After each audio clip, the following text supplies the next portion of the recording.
ಚಿಕ್ಕಬಳ್ಳಾಪುರದ ಪತ್ರಕರ್ತರ ಭವನದಲ್ಲಿ ಇಂದು ನಡೆದ ಸುದ್ದಿಗೋಷ್ಠಿಯಲ್ಲಿ ಮಾತನಾಡಿದ ಬಿಜೆಪಿ ಹಿಂದುಳಿದ ವರ್ಗಗಳ ಮೋರ್ಚಾ ಜಿಲ್ಲಾಧ್ಯಕ್ಷ ಆಂಜನೇಯ ಗೌಡ, ಹಿಂದುಳಿದ ವರ್ಗಗಳ ಕಲ್ಯಾಣ ಇಲಾಖೆಯಡಿ ಕಾರ್ಯನಿರ್ವಹಿಸುವ ವಿವಿಧ ನಿಗಮಗಳಿಗೆ ಸಿದ್ದರಾಮಯ್ಯ ನೇತೃತ್ವದ ರಾಜ್ಯ ಕಾಂಗ್ರೆಸ್ ಸರ್ಕಾರ ಅನುದಾನವನ್ನು ಬಹುತೇಕ ಸ್ಥಗಿತಗೊಳಿಸಿದೆ. ನೆಪ ಮಾತ್ರಕ್ಕೆ ಎಂಬಂತೆ ಅನುದಾನ ನೀಡಿದ್ದು, ಬಜೆಟ್ನಲ್ಲಿ ಘೋಷಣೆ ಮಾಡಿದ ಮೊತ್ತಕ್ಕೂ ನೀಡಿರುವ ಅನುದಾನ ಅಜಗಜಾಂತರ ವ್ಯತ್ಯಾಸವಿದೆ ಎಂದು ಆರೋಪಿಸಿದರು. ರಾಜ್ಯ ಸರ್ಕಾರದ ಈ ಕ್ರಮದಿಂದ ಹಿಂದುಳಿದ ಅಲೆಮಾರಿ ಸಮುದಾಯಗಳಿಗೆ ತೀವ್ರ ಅನ್ಯಾಯವಾಗಿದ್ದು, ಸ್ವಉದ್ಯೋಗ ಯೋಜನೆ, ವಿದ್ಯಾರ್ಥಿಗಳಿಗೆ ಆರ್ಥಿಕ ನೆರವು, ಗಂಗಾ ಕಲ್ಯಾಣ ಯೋಜನೆಯಡಿ ಕೊಳವೆಬಾವಿ ಸೇರಿದಂತೆ ಇತರೆ ಯೋಜನೆಗಳು ಸ್ಥಗಿತಗೊಂಡಿವೆ ಎಂದು ಆರೋಪಿಸಿದರು. ರಾಜ್ಯ ಕಾಂಗ್ರೆಸ್ ಸರ್ಕಾರ ತನ್ನ ಪಂಚ ಗ್ಯಾರಂಟಿ ಯೋಜನೆಗಳ ಅನುಷ್ಠಾನಕ್ಕೆ ಹಣ ಹೊಂದಿಸಲು ನಿಗಮಗಳಿಗೆ ನೀಡುತ್ತಿದ್ದ ಅನುದಾನ ಕಡಿತಗೊಳಿಸಿ ಹಿಂದುಳಿದವರ ಅಭಿವೃದ್ಧಿಯನ್ನ ಅಂಧಕಾರಕ್ಕೆ ತಳ್ಳಿದೆ ಎಂದು ಆರೋಪಿಸಿದರು. ತಮ್ಮ ರಾಜಕೀಯ ಸ್ವಾರ್ಥಕ್ಕಾಗಿ ಅಹಿಂದ ಮಂತ್ರ ಪಠಿಸುವ ಸಿದ್ದರಾಮಯ್ಯ ಹಿಂದುಳಿದ ಸಮುದಾಯಗಳ ಕಲ್ಯಾಣ ಯೋಜನೆಗಳಿಗೆ ಕಲ್ಲು ಹಾಕಿದ್ದಾರೆ. ವಿವಿಧ ನಿಗಮಗಳಿಗೆ ನೀಡಬೇಕಾದ ಹಣ ನೀಡುವ ಮೂಲಕ ಹಿಂದುಳಿದ ಸಮುದಾಯಗಳ ಅಭಿವೃದ್ಧಿಗೆ ಸರ್ಕಾರ ಗಮನ ಹರಿಸಬೇಕು ಎಂದು ಆಗ್ರಹಿಸಿ ಡಿಸೆಂಬರ್ 12ರಂದು ಚಿಕ್ಕಬಳ್ಳಾಪುರದಲ್ಲಿ ಬೃಹತ್ ಪ್ರತಿಭಟನೆ ಹಮ್ಮಿಕೊಳ್ಳಲಾಗಿದೆ. ಈ ಪ್ರತಿಭಟನೆಗೆ ಹಿಂದುಳಿದ ಸಮುದಾಯಗಳ ಜನರು ಹೆಚ್ಚಿನ ಸಂಖ್ಯೆಯಲ್ಲಿ ಆಗಮಿಸಬೇಕೆಂದು ಅವರು ಕೋರಿದರು. ಹಿಂದುಳಿದ ವರ್ಗಗಳು ಮತ್ತು ಅನೇಕ ನಿಗಮ ಮಂಡಳಿಗಳಲ್ಲಿ ಇರ್ತಕ್ಕಂತಹ ಒಂದು ಏನೇನು ಅನುದಾನ ಇದೆ, ಅನುದಾನ ಸರಿಯಾದ ರೀತಿಯಲ್ಲಿ ಯಾರಿಗೆ ಸಿಗಬೇಕಾಗಿತ್ತೋ ಅವರಿಗೆ ಅನುದಾನ ಬಿಡುಗಡೆ ಮಾಡಲು ಸರ್ಕಾರ ವಿಳಂಬ ಮಾಡ್ತಾಯಿದೆ.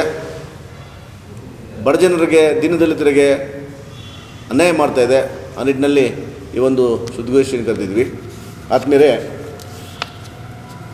ಹಿಂದುಳಿದ ವರ್ಗಗಳ ಕಲ್ಯಾಣ ಇಲಾಖೆಯಡಿ ಬರುವ ವಿವಿಧ ನಿಗಮ ಮಂಡಳಿಗಳಿಗೆ ಸಿದ್ದರಾಮಯ್ಯನವರ ನೇತೃತ್ವದ ಸರ್ಕಾರ ಅಧಿಕಾರಕ್ಕೆ ಬಂದ ನಂತರ ಅನುದಾನದ ಬಿಡುಗಡೆಯನ್ನು ಬಹುತೇಕ ಸ್ಥಗಿತಗೊಳಿಸಿದ್ದು, ನೆಪ ಮಾತ್ರಕ್ಕೆ ಎನ್ನುವಂತೆ ಬಜೆಟ್ನಲ್ಲಿ ಘೋಷಿಸುವ ಮೊತ್ತಕ್ಕೂ ವಾಸ್ತವವಾಗಿ ಬಿಡುಗಡೆ ಮೊತ್ತಕ್ಕೂ ಅಜಗಜಾಂತರವಿದೆ.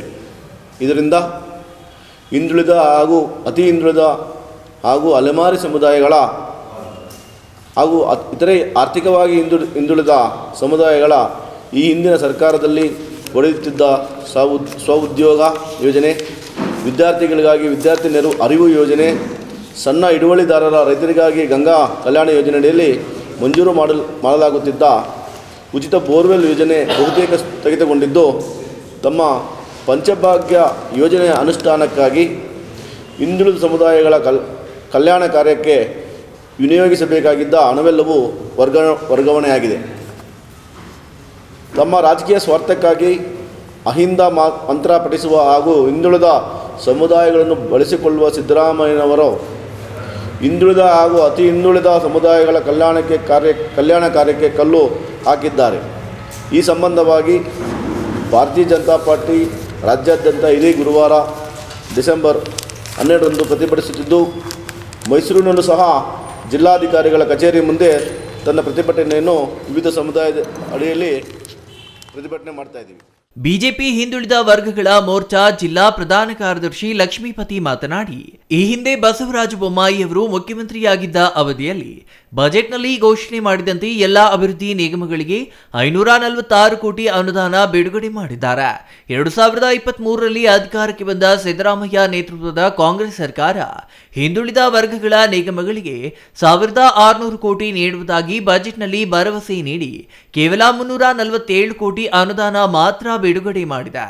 ಇದೇನಾ ನುಡಿದಂತೆ ನಡೆಯುವ ಸರ್ಕಾರ ಎಂದು ಪ್ರಶ್ನೆ ಮಾಡಿದ್ರ. ದೇವರಾಜ ಅರಸು ನಿಗಮಕ್ಕೆ 50 ಕೋಟಿ, ವಿಶ್ವಕರ್ಮ ನಿಗಮಕ್ಕೆ 6.5 ಕೋಟಿ, ಅಂಬಿಗರ ಚೌಡಯ್ಯ ನಿಗಮಕ್ಕೆ 4.5 ಕೋಟಿ, ಸವಿತಾ ಸಮಾಜದ ನಿಗಮಕ್ಕೆ 2.5 ಕೋಟಿ, ಅಲೆಮಾರಿ ಅಭಿವೃದ್ಧಿ ನಿಗಮಕ್ಕೆ 6 ಕೋಟಿ, ಮಡಿವಾಳ ನಿಗಮಕ್ಕೆ 4.5 ಕೋಟಿ, ಕಾಡ್ಗುಲ್ಲ ನಿಗಮಕ್ಕೆ 7.5 ಕೋಟಿ, ಒಕ್ಕಲಿಗ ಅಭಿವೃದ್ಧಿ ನಿಗಮಕ್ಕೆ 30 ಕೋಟಿ, ಮರಾಠ ಅಭಿವೃದ್ಧಿ ನಿಗಮಕ್ಕೆ 25 ಕೋಟಿ ನೀಡಲಾಗಿದೆ. ಆದರೆ ಇದರಲ್ಲಿ ಕೇವಲ 57 ಕೋಟಿ ಮಾತ್ರ ವೆಚ್ಚ ಮಾಡಲಾಗಿದ್ದು 113 ಕೋಟಿ ಹಾಗೆಯೇ ಉಳಿದಿದೆ. ಇದು ರಾಜ್ಯ ಕಾಂಗ್ರೆಸ್ ಸರ್ಕಾರದ ಅಹಿಂದ ಅಹಿಂದ ವರ್ಗಗಳ ಮೇಲಿನ ಪ್ರೀತಿ ಎಂದು ಅವರು ಲೇವಡಿ ಮಾಡಿದ್ರ.